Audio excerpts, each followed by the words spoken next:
Pernah kepikiran nggak sih? Kita udah berusaha keras bikin udara lebih bersih, tapi kok bumi malah rasanya makin panas ya? Nah, hari ini kita bakal coba pecahin teka-teki yang cukup membingungkan ini. Ini nih pertanyaan utamanya yang muncul dari data-data terbaru. Di satu sisi, udara di banyak tempat emang makin bersih. Tapi di sisi lain, planet kita justru memanas jauh lebih cepat dari perkiraan. Aneh kan? Keduanya kayak kabar baik dan kabar buruk yang nggak seharusnya jalan barengan. Jadi apa sih hubungannya? Ternyata jawabannya itu ada di sebuah ironi yang disebut para ilmuwan sebagai paradoks udara bersih. Jadi niat baik kita buat membersihkan atmosfer, malah membawa konsekuensi yang nggak kita duga. Yuk kita bedah kontradiksi ini bareng-bareng. Jadi, gini gambaran besarnya. Selama bertahun-tahun, kita sukses besar mengurangi polusi udara di banyak kota. Ini kemenangan buat kesehatan kita semua. Tapi anehnya, di waktu yang bersamaan, laju pemanasan global itu malah ngebut. Ini dua fakta yang kelihatannya saling bertolak belakang. Loh, kok bisa udara bersih malah bikin pemanasan makin parah? Ternyata polusi yang selama ini kita bersihkan itu punya peran rahasia. Tanpa kita sadari, polusi itu menciptakan semacam payung tak kasat mata yang sebenarnya udah ngelindungin kita. Kuncinya ada di partikel-partikel super kecil yang namanya aerosol. Eits, ini bukan aerosol yang di kaleng semprot ya. Kalau dalam ilmu iklim, aerosol itu partikel-partikel mikroskopis yang melayang-layang di udara. Sumber utamanya dari mana? Yaitu dari polusi industri khususnya gas kayak sulfur dioksida atau SO2. Coba bayangin deh, asap pekat yang keluar dari kapal-kapal kargo raksasa dan cerobong pabrik. Asap itu isinya penuh dengan sulfur dioksida. Nah, inilah polutan utama yang ngebentuk aerosol tadi. Dan karena kemampuannya buat memantulkan sinar matahari, para ilmuwan sampai menjulukinya payung buatan kita. Cara kerjanya tuh sebenarnya simple banget, tapi dampaknya, wah luar biasa. Pertama, industri ngeluarin SO2. Terus, gas ini bereaksi di atmosfer dan membentuk partikel-partikel aerosol. Nah, ini bagian pentingnya. Partikel-partikel ini jadi kayak jutaan cermin super kecil yang mantulin cahaya matahari balik ke angkasa. Hasilnya, planet di bawahnya jadi lebih adem. Oke, sekarang kita masuk ke inti paradoksnya.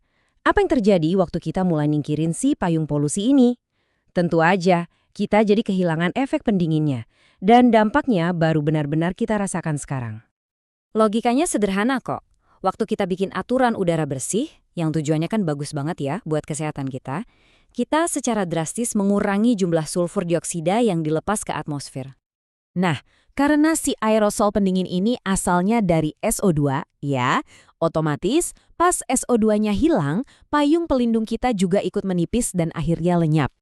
Kutipan ini ngejelasin semuanya dengan pas. Membersihkan udara tanpa di saat yang sama menurunkan emisi gas rumah kaca, itu malah membuka pintu buat kenaikan suhu yang lebih gila-gilaan. Ibaratnya kita lagi nyingkapin selimut dan baru sadar, ternyata api di bawahnya itu panas banget. Oke, jadi seberapa parah sih efek dari payung yang hilang ini? Sekarang kita bakal lihat angkanya dan gimana hilangnya aerosol ini memicu apa yang disebut pemanasan yang dipercepat. Mari kita masuk ke pertanyaan krusialnya. Jadi, apa sih dampak nyatanya? Dampak yang bisa kita ukur dari hilangnya efek pendingin yang gak disengaja ini. Menurut perkiraan para ilmuwan, angkanya adalah kenaikan suhu global tambahan sebesar 0,1 derajat Celcius. Angka ini kelihatannya kecil ya, tapi jangan salah. Kenaikan ini terjadi cuma dari tahun 2010 aja loh. Dan ini adalah tambahan di atas semua pemanasan yang udah terjadi.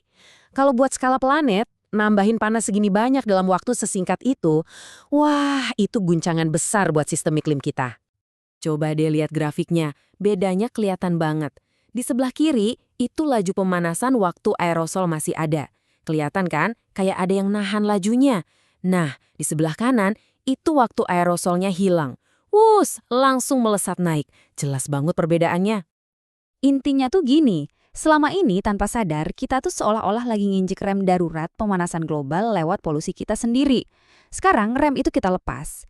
Dan kita akhirnya lihat kecepatan asli dari pemanasan yang disebabkan oleh gas rumah kaca kayak CO2. Nah, ini nih yang jadi dilema besar kita ke depannya. Kita semua jelas pengen udara yang bersih buat bernapas. Tapi kita juga butuh planet yang layak huni dan nggak kelewat panas. Jadi gimana caranya kita bisa dapat dua-duanya? Itulah tantangan terbesar yang ada di hadapan kita sekarang. Terima kasih sudah menyimak.